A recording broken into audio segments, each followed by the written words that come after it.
Metaphor rivals some of the biggest JRPGs, and that means tons of bosses to fight and take down. Luckily, we here at Direct Gaming have the perfect guide for you on how to take down the boss, Homo Fulquillo.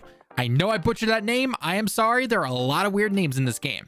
While technically this is the second boss of the game, this is the first boss where you can actually lose if you're not really prepared. This guide will be broken down into 3 parts: a full look at my personal loadout, what items I had attached, and of course my archetypes.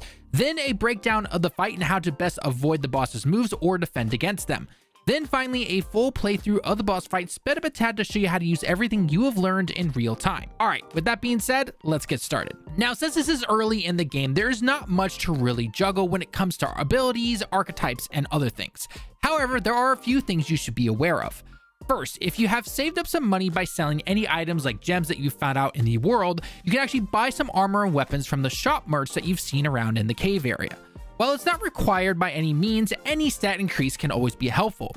You can see the weapons, armor, and gear I've used by pausing the video for my 3 main characters here. You will also see I went with the basic Seeker for our main protagonist, Warrior on Stroll, and Mage for Grius. However, if you're not too far into the game, I highly recommend going back and changing out one of your archetypes so that you have a dual Mage setup. Basically, go talk to Moore, you know, the dude in the different dimension, and study the Mage archetype for 2 of your characters. That way you can have 2 magicians on the team. Get them both to level 2, not the character, but the actual archetype level, so you can unlock Ice/Blizzard. While 2 mages is not needed, I went back and tried this fight again, and since the boss is weak to ice, it went a lot faster. Finally, as for my stats, what you see here on screen is how I simply distributed my points as I leveled up throughout the game. Again, this is very early on, so nothing too crazy. All right, with that done, let's move on to the boss fight itself. Now, Mr. Chicken Man here is not a hard boss per se, but you do need to keep an eye on some of his moves and what each one does. If you're not too careful, he actually can take out one of your guys. Also, keep an eye on the text when he does his moves, as it will tell you what should be happening in that particular moment, or what the following move will be used right away. The easiest one to prepare for is when you see him do the move Hyper. The text on screen will show you that he is concentrating and then targeting the front row for an attack. Remember, you can move your characters forwards and backwards to take less damage and deal more depending on where they are. Since we know he will attack the front only, you can get your team back to avoid damage the following turn. After the boss prepares to attack the front, you've done your complete move, the boss will then use his big move called Bonfire, which will attack the entire team. However, if you moved your team to the back row, you will avoid damage completely, and the boss will actually use his 2 turn counters because you avoided it, which is pretty nice. The other moves to watch out for are basic attacks like you see here. This one right here did about 39 damage to me per hit. However, this can change if the boss's attack has been raised at all. If you see the mood Vitalja use, then it will raise the boss's attack and defense dramatically for about 2 turns or so. And then that is going to be followed up by a move called Kabat, which will attack your whole team, even if they're in the back row. This move is fire-based, so make sure your Seeker, for example, my main guy, is blocking before this move can be used. If you have Warrior, he will be resistant to it, so you should be fine there. Now, we have a things you should know guide on the channel that you can go ahead and check out if you want to. However, a big thing to remember when it comes to combat is to remember that certain moves will only cost you certain turn counters. You know, the diamond crystals at the top of the screen? Some easy ones to remember are attacks that the boss is weak to. So for this particular battle, the boss is weak to ice, or if you yield your turn. Both of these, for example, will use only half counters, while other moves might use 1 or potentially 2. Do keep in mind if the boss blocks or evades your move, though, it will actually use up 2 of your move counters, so be very careful. A good example here is if you're going with the double mage strat that I mentioned at the beginning of the video, you can actually move your whole team to the back of the row, have your Seeker or a character that is not a mage yield a turn, and then block at the very end while your mages are using ice. Because the boss is weak to ice, it'll only use half a turn, and you'll end up getting 5 turns instead of 3, which is pretty cool. If you go with the standard loadout most will probably be using, aka Mage, Seeker, and Warrior, like in this particular video, then I recommend using the Seeker to help raise the attack of your Warrior along with some healing, have your Mage deal with the ice damage, and if you want, even use the diagonal slash with your Warrior. That's if you want to, of course. This can be some good damage, especially if you're buffed by the Seeker. Though, keep in mind though, if the boss has its defense raised dramatically, then you can actually yield your turn with the Warrior until near the end of your full turn. That way you can get some more ice attacks on the boss since it's going to be weakened against that. Otherwise, for this early boss fight, there's nothing too hard here, but just keep an eye out on that attack being dramatically increased, because the boss could take you out if you're not healing, or your other allies as well. Otherwise, just keep everyone in the back like you see here on screen if you want to play it safe. Make sure ice is used as well, and make sure you block when you absolutely can until the boss is finally taken down. Now, here's a full run of the boss fight sped up a tad to show you how to take the human chicken down here. If you enjoyed the guides and a like on the video shows us that you enjoy this type of content, and don't forget to check out our other Metaphor guides and content along with our other videos in the top right corner and pinned comment. Thanks for watching the video. I've been Talon with Direct Gaming. I hope you have a great day and week, and I can't wait to see you all in the next one. Johnny. 下がるよ。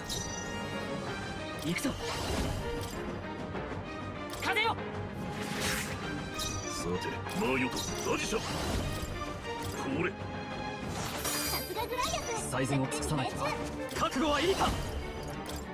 叩き切る。自由な旅人の力を。今はこうだ。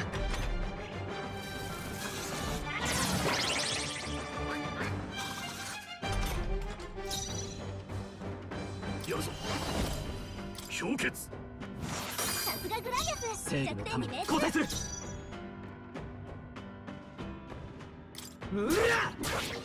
大丈夫。やれるこの力で。これを。さすがだな。やるぞ。私を知りません。これ。さて、どうするか。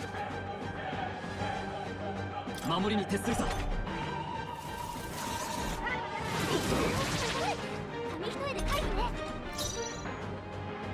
シリカ。他のやり方は前へ。これが本ラジシャ。氷結。最善距離を詰める。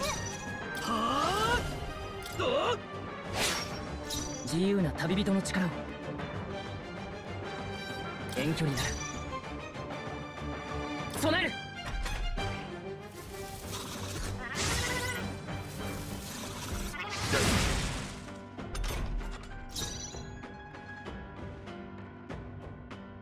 ラジシャ。これ。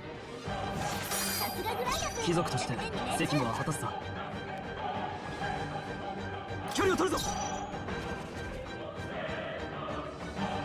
攻める。交代する。前に出るぞ。後方へ下がる。ここは守りだ。恥ずかしくない戦いをする。王者の魂をここに。まだ倒れるわけには。ありがたい。慌てることもない。使えるというなら氷結。正義のためにこの剣を振るう。耐えてみせる。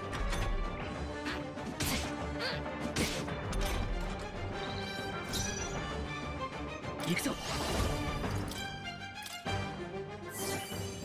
やるぞ。出し惜しみません。これ。さて、どうするか。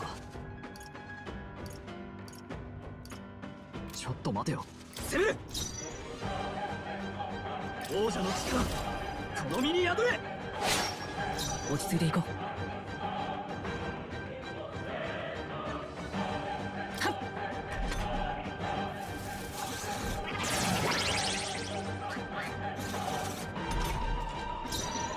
ラジシャ。氷結。貴族として距離を取るぞ。はあ。自由な旅人の力を。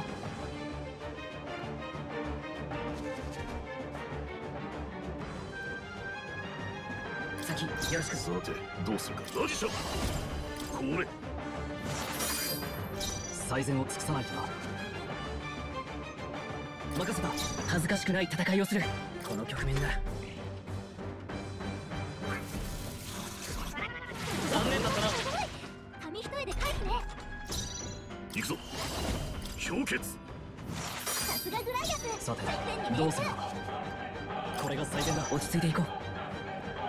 先よろしく。これが本物の英雄の力。正義のためにこの剣を振るう。手加減はなしだ。叩き切る。大丈夫か。防御を固める。